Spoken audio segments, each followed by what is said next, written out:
Hello and welcome everybody to another two taboos of musing, or whatever I classify this as. Musing, is safe to say. Just admiring the bee house that I made too. That was just a fun project, and even though the bees don't actually go in there and live in this giant honeycomb hive that I'm kind of like building, and I actually added each one of those to the back of a box hive, they do just go back and live in the box hive. And oh, actually, I do need to harvest some of that. But before we get into that, look at that project. That's build height and a mob grinder, like the ultimate mob grinder, would have a chamber all the way up, like as many chambers. And even then, like I could still simplify. So I build them in units. So each unit is a standalone chamber that is topped with slabs to ensure that no other mobs spawn. Now, as I say that, maybe it would even be good. No, you still need to do that because if you did, well, actually no, we could build it. Just make it another floor. We should experiment with that. For now, let's go ahead and harvest this and talk about why Bill Gates is not evil. Believe it or not, that is a, a discussion I was having with somebody that Bill Gates was evil, that he did this and that. And again, I'm not trying to get any strikes for misinformation, and I don't really have a whole lot of faith in their check and like audit processes, so I just got to be careful. But let's talk about the good things that Bill Gates is doing. And so I follow him on the Instagram, and just 6 days ago there was a video about TerraPower, his nuclear power plant that he and a bunch of other people are, like there's a partnership between I think Berkshire Hathaway or I forget the name. I just watched the video. But anyways, it's a short video on his Instagram talking about, who's doing it, what it is. It's clean, carbon-free energy, or carbon-neutral energy, or however he describes it. Basically, it's a really good thing. And he's, like, they're... Actually, what was the significance of that? Like, when is the date that he's going to actually open the doors? Because it showed, like, some parts of the plant. Let's see here. But I heard some radical like conspiracy theories about like his depopulation efforts in other countries or testing vaccines out without people's permission. And and every time you go to the doctor or a hospital or medical thing in America, there's just you just get inundated with sorry. You just get Oh yeah, good. You can't see my computer or my phone screen. Bill Gates. I don't use this a lot, so the few things I have looked at make it seem all weird. Like, anyways, without going into too much detail, here is Kemmerer, Wyoming. And he's talking about the biggest step yet towards safe, abundant, zero carbon energy. So they're inaugurating a nuclear plant, but it looks like they're just breaking ground. Like, yeah, it shows a concept of what it's going to look like. It shows the dirt, and it shows some pieces of machinery being put together by robots, it looks like, or like or operated with robots, like robotic arms or series of like a box and housing. Yeah, okay, so this is just the breaking ground. And that's why, yeah, they all have the shovels. Sorry, I just want to make absolutely sure, because I put my foot in my mouth quite a bit. We all do. Yeah, Pacific Corp, Berkshire Hathaway. Yeah, project will keep Kemmerer prosperous for decades to come. And then I'm proud of how our country can do things like this, and I can't wait to be here to when we turn the reactor on. Thank you. Okay, yeah, so subtitles aren't always the perfect, but yeah, they broke ground on the nuclear power plant that's going to, and Wyoming is a big coal power state. I believe there's a lot of, I think, I'm pretty sure there are a lot of coal plants up there, or coal mines up there. It's pretty big. So I was reading another article about this, I think back in the day, by someone who was explaining what this was about. And just the other day I had someone kind of correct me. And as far as I know, see, I'm so paranoid about like this is all guessing and opinion and speculation, but the actual dangers of nuclear energy are as such. And it was like the radiation from Chernobyl, which was very mishandled, and the person even said this in their discussion. They were like, Chernobyl was mishandled and like it should have been done better.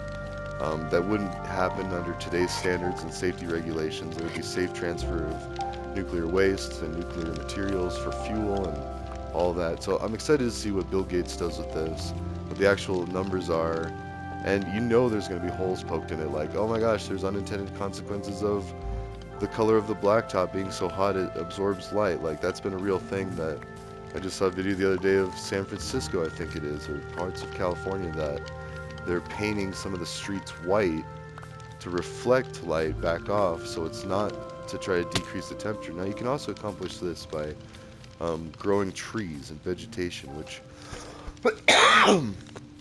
northern Colorado and Fort Collins especially is pretty good at having a bunch of trees. Now, it's weird when winter hits and the non-perennials, the non-year-long trees, like the like coniferous and pine trees and such, that keep their green throughout the year, their color.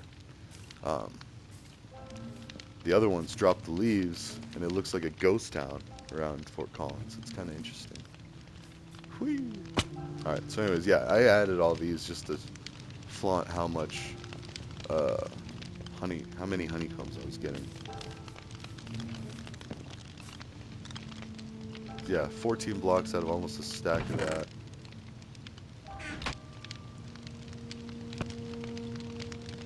So anyways, this is really good news. And I watched an interview with Bill Gates a while ago, and he was talking about mushrooms for, not the psychedelic ones, but the mushrooms, just regular fungi for packing materials, like alternative materials for packaging. You know, especially as our economy moves so far away from like box stores or in-person shopping to, and it's still there. I mean, people still go to the stores to buy stuff, but like, you know, as we move away from that as a society and move more towards, you know, have it delivered by a drone even, just have something flying by, bzzz, like, you know, about the same size as these bees. Could you imagine just like your order gets delivered and see, there. So I think I saw this one struggling and I wanted to make sure it wasn't stuck in some loop. Oh, look at all those too. A lot of honeycombs up there. And you need the fire underneath to calm the bees, otherwise the honeycombs have a chance of being flung like that. I think that goes away if you have the fire, but then again, I feel like I've also seen it, like every now and then, even one with a fire, I'll still have to go chase it up there. So, oh, and these ones.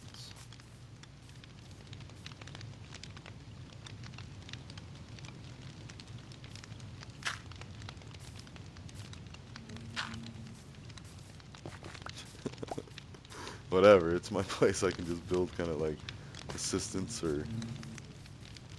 That's why this game is not very realistic. It would take a lot more effort to do something like that. Alright, that's also why I kind of gather flowers every now and then too, because you can breed bees with flowers, which I feel like, yeah, let's go ahead and actually do that. Sounds good. Don't really have a lot of flowers. I need to gather some more, but I mean, there's also some that I can harvest here, but yeah. Let's see.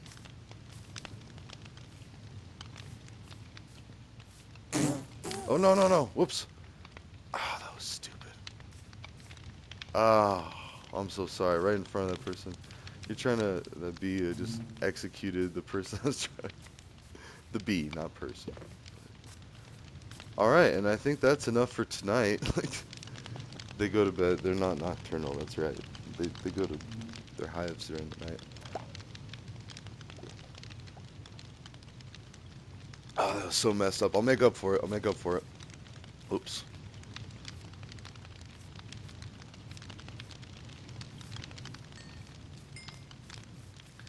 And then you gotta kind of hurry, because then the mini bees will also kind of clog up things.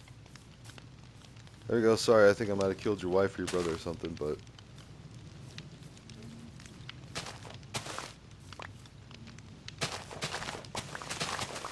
There we go. Oops. So I mean, it really doesn't matter what flower, they'll pollinate. Let's see.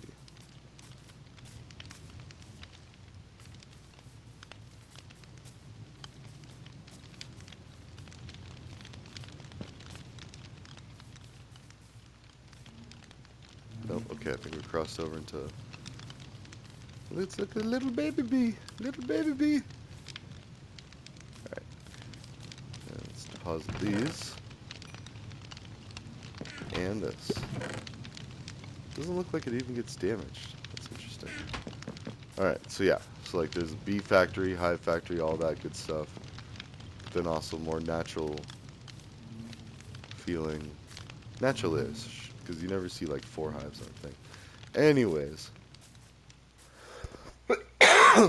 So alternative energies. I also worked building wind turbine blades, which are actually kind of dangerous when you produce them, but like as relative danger to, you know, fossil fuels, I know that here in Colorado we had issues, or it was in the news about fracking could poison groundwater. I mean, if not done right, maybe, or if, you know, a noise pollution. But then I've also seen like these big areas kind of like walled off, and I think that's actually just normal drilling, maybe fracking. I don't know.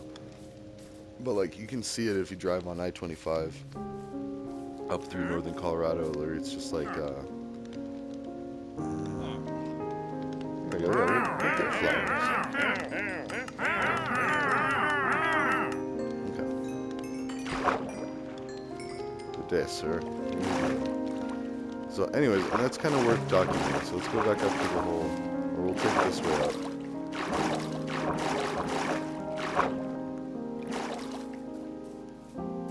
Kind of want to just start the cycle of breeding all the bees over again, if we can.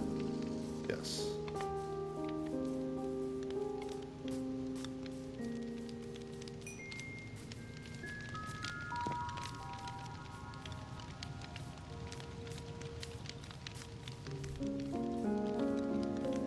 Is it already considered nighttime here?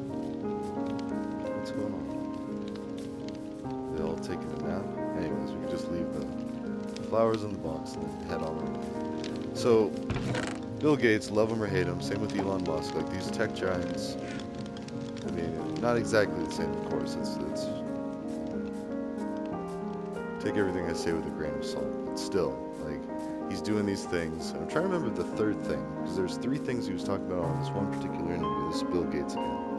And one was like mushroom packaging to replace a lot of other packaging types, and then you can see the cross section there.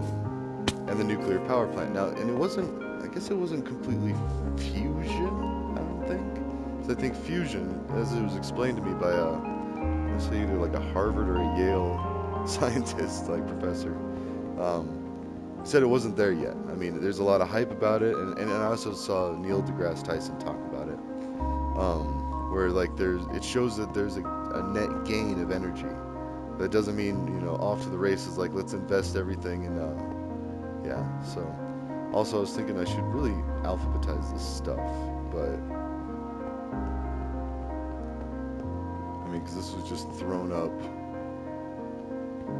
as I remembered. Yeah, this is pretty bad. But for now, like when we do decide to change all that, we could do like swap space, like have like temporary, like, and then make sure everything goes up with it, and then, yeah. So these don't even have books. This is just like a placeholder stub for statistics, like just knowing the probability of things, how likely something is to happen, and then understanding that and the history of that, it helps make better decisions. Like, is that a lot? Is that a little? I don't know. That's what Rick and Morty says, or Rick says, on the one episode where they do like a Dungeons and Dragons thing. Like, it was like 50 schmeckles or 25 schmeckles. See, I don't even remember, but it doesn't matter. It's irrelevant. It's an imaginary currency of an imaginary dimension, of an imaginary world, and an imaginary race of people that, well, it was multiple races. It was like D&D. I mean, it had a bunch of different creatures, and those are actually creatures where you could like judge based on them having different traits. Now, to apply to humans, not only is that like, is it short sight, undersight, not hindsight, whatever. It's not good to do. It's a dangerous way of thinking because it sells people short. Whoops, no, other way. And I love that it's like a lossless ratio. I can compress and decompress emeralds and blocks. Now all this stuff. Let's see. Ooh. So yeah, let's continue the thing.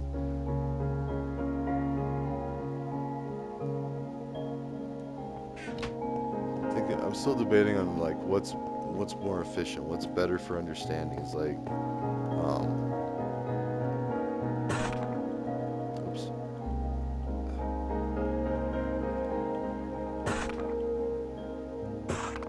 looks slightly lagged. You can see the numbers being formed as it calculates like what needs to be in each stack. And then this.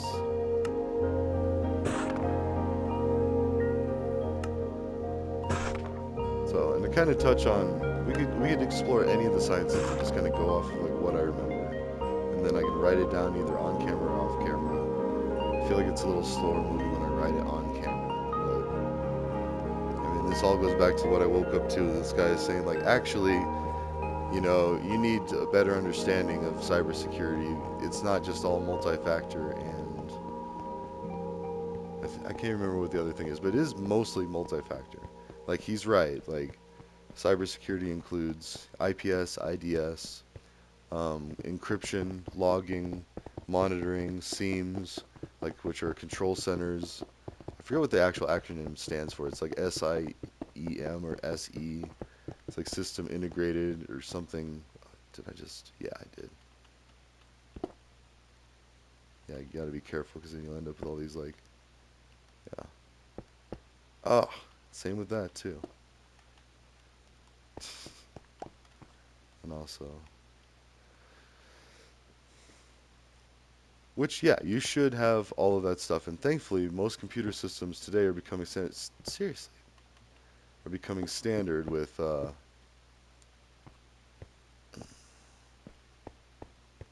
Actually, no. Let's just do it this way.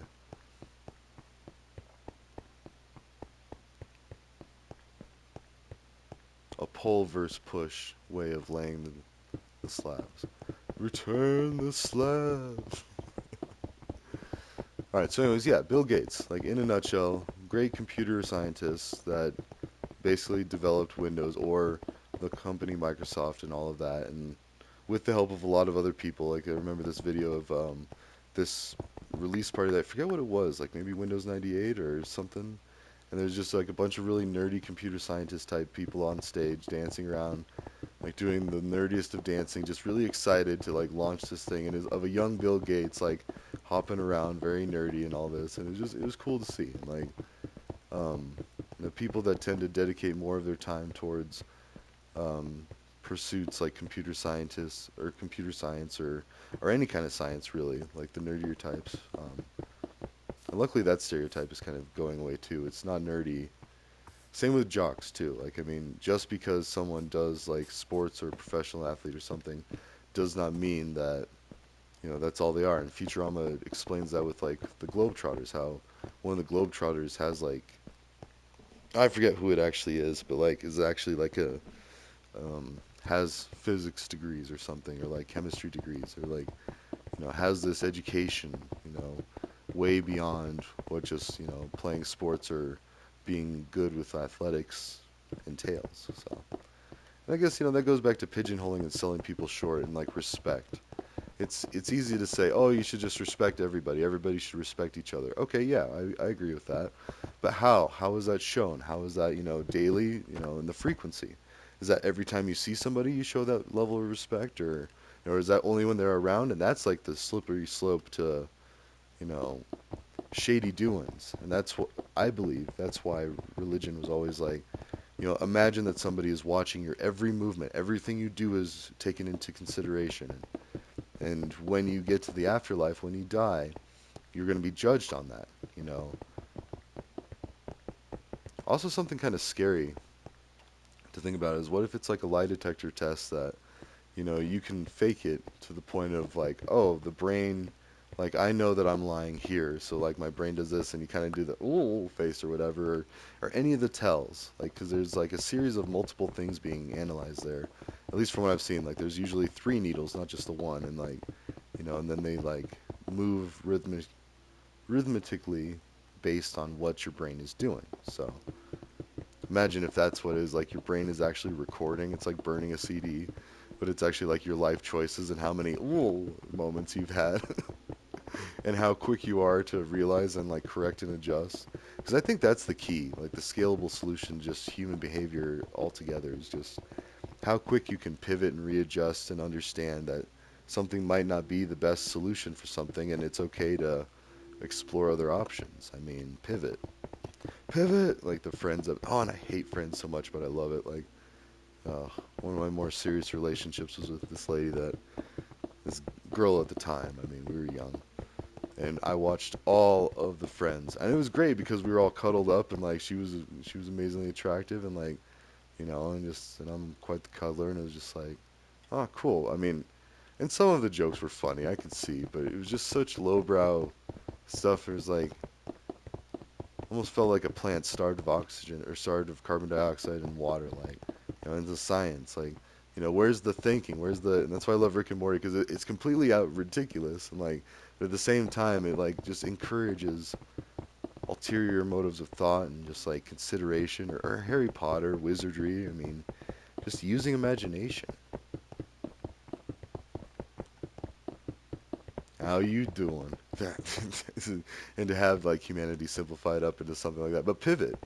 It is one of those kind of like pivotal moments or like iconic moments where it's like you say that to somebody, they're going to look in their memory, and chances are they'll at least have seen a meme of that where like they're trying to move a couch in a stairwell or a car crashes in a stairwell. I've seen that meme several times where it's like, and they just yell pivot or like someone commented on the picture, and just the way that human thinking happens. Like, especially when interacting with people from different cultures and backgrounds on the regular. Like, you know, the biggest of that I've seen is in YouTube shorts where it's like and subscribe if you love your parents. If you do not like and subscribe, you do not love your parents. And that is cringy. It is so cringy. But then so is like, I see all these like young, uh, what is it? I don't know her name, but this young lady, girl basically, like probably legally adult, 21 or something, but still like, now that I'm getting older, they still feel like it's almost like, well, anyways, wearing like basically nothing, walking around in underwear. Now I'm feeling like the conservative, like, oh, they're showing too much knee or showing too much ankle. But at the same time, yeah, like it's slightly cringy, but using like one's appearance. Sniper Wolf is a perfect example. And she says beautiful things. Like to end her videos, tries to remind people to be kind. She's very entertaining, but a lot of it is, and a good part of it is, well, also the way she talks too. Like you could tell there's a little bit of ghetto in there, and like she's seen some things. And so, unfortunately, and that's not meant to be like gross or anything. I'm saying like she's seen some situations that the average person might not see, or and you'd think too. Like the more we've come to find out, like what was it? I was watching Vince Vaughn on Netflix, and like you start seeing some of the movies and TV shows he's been doing. It's a lot of like country style backwoods drug dealing stuff, and it's like, wait a minute, how funny! Like this is entertaining, like fascinating, and at the same time relatable to a growing section of this, and even Tim Allen too. Like people can hear that Tim Allen got arrested and convicted of drug trafficking, cocaine. Like I forget how much it was, but I mean I saw his mugshot and he rolled on somebody, and even that right there, like if you're really gonna follow like the prison code or whatever, like snitches get stitches or whatever.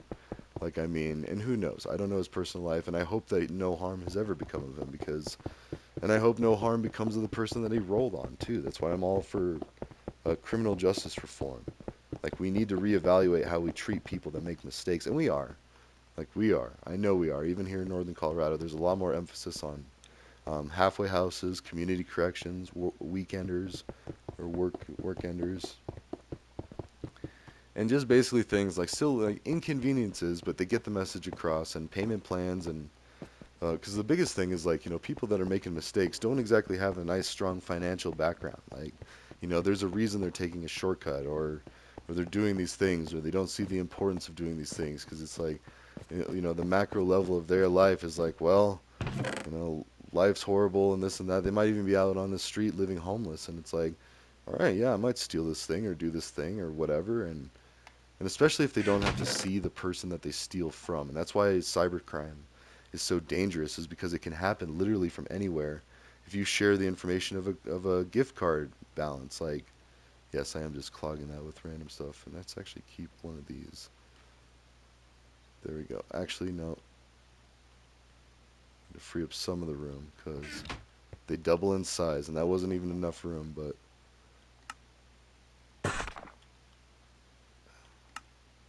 to keep it nice and balanced, I guess it would be.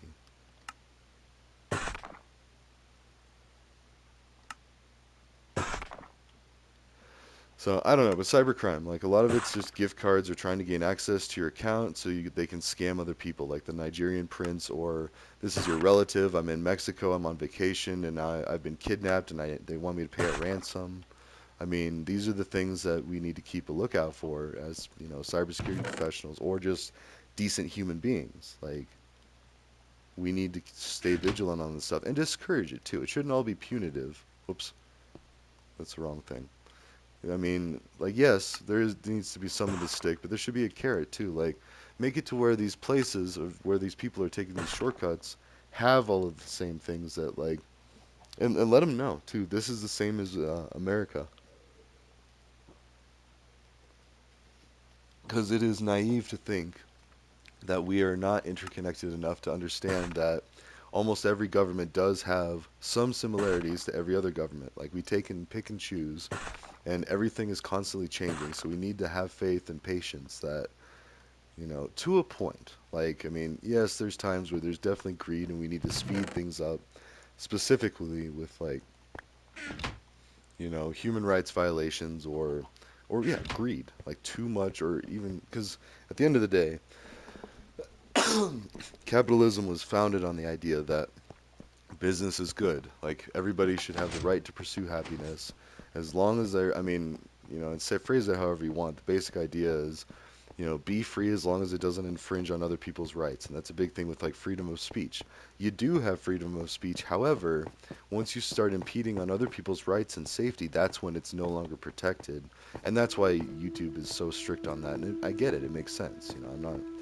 I still feel so guilty. Like, oh, please don't. Please don't take down my channel. I'm not doing this for money. I'm not doing it for like I'm not doing it for fame. That's why I stopped showing my face so much because I thought like to get subscribers and stuff, like you would need to do cringe-worthy tactics and like subscribe to A-Rye and all this and run around and although I will admit, as I was watching what was it, Captain Sparkles, I think.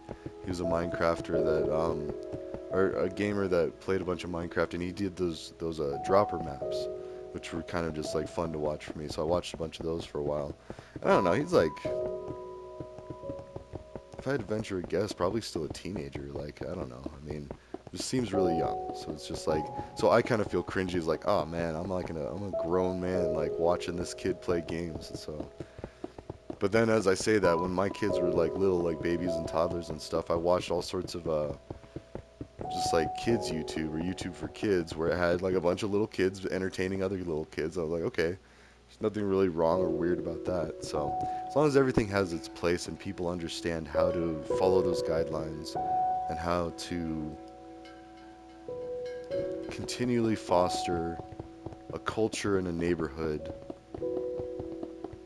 online. There you go. That's about as deep as that goes. So we're all people. We're not different creatures. Like Dungeons and Dragons is awesome, but it's also kind of dangerous because that kind of mentality does kind of lead to the idea that based on someone's background or history or because it really is just like where you're from and like what the norms are of that place and stuff like that, you're more likely to act in a certain way, but not always. There's always outliers, and like we don't understand enough of our physical world to really be able to make those judgment calls all the time. Be like, yep, I know exactly. That's like those things where it's like, oh, I calculated. I think it was that Men in Black 3, where that one alien, like, can all they can see are a series of possible universes, and he's kind of jumping through dimensions and trying to figure out, oh, this is the one where, and like that's every line that he has in the movie. He's like, oh no, this is the timeline where this happens. Oh, this is the sad one. And I don't know, it's just really good, man. Go check it out. Capitalism, advertisement, blah blah blah. Again, I'm not doing any of this for money. I'm doing this out of fun, teaching, and playing Minecraft. And really being able to process information in a safe and understandable, logical way. Like, because I talk a lot with people online, and sometimes they say some scary things. Like, they point out some places where maybe the Democratic Party is doing some shady business, and maybe we need to look at that. So and like what was it, the sugar or salt tax or something, and like I don't know, and insider trading too. Like if Martha Stewart got busted, then if Nancy Pelosi, if again, I don't know this thing. I'm not an expert, but I'm saying if they're doing something that like a poor person couldn't do, then yeah, like that pay to play, like having exclusive access to things, like I don't know, because you always grow up seeing it on contests. Like the fine print says stuff like, if you or a family member are involved in any way in this contest, then you are not eligible, or not eligible to people that work for this company, or because any look of favoritism for any subgroup thus renders the contest unfair. And if the contest is unfair, then it's not going to be as appealing to people. So you got to kind of preach to the efficacy of how fair it is, or not. And if you don't understand statistics, that's how you get a lot of people that gamble and play a lot of the lottery, which I admit I do every now and then. And Neil explains it beautifully, I think, in his book, where like people sometimes get a lottery ticket and just to get that excitement, that rush, like, oh, could you imagine, like, and then you get that. It's like having like a Christmas on command, like you get this kind of happiness or this holiday festive feeling, and then you're like, oh, how cool would it be if this was a thing? And then it's fleeting because then you read the numbers and like you didn't even get one, maybe two that matched, and oh, I was off by one number of every number. Like, and so you actually got zero correct, a 0%. So, anyways, that's the episode. Whoops. Now I'm getting sloppy with this. So I was just trying to, yeah, let's finish up the row. And then we'll ta. And then I think I'm going to get back into some Bloodborne. Like, enough of this preachy stuff. Like, this is good. People need to understand that and have fun. And yes, eventually this is going to be a massive. And now I'm thinking I wanted to kind of. Cause look at that. Just like have it. You can see the. Yeah. All right. I will see you in the next one. Maybe doing some Bloodborne or something. Ta ta.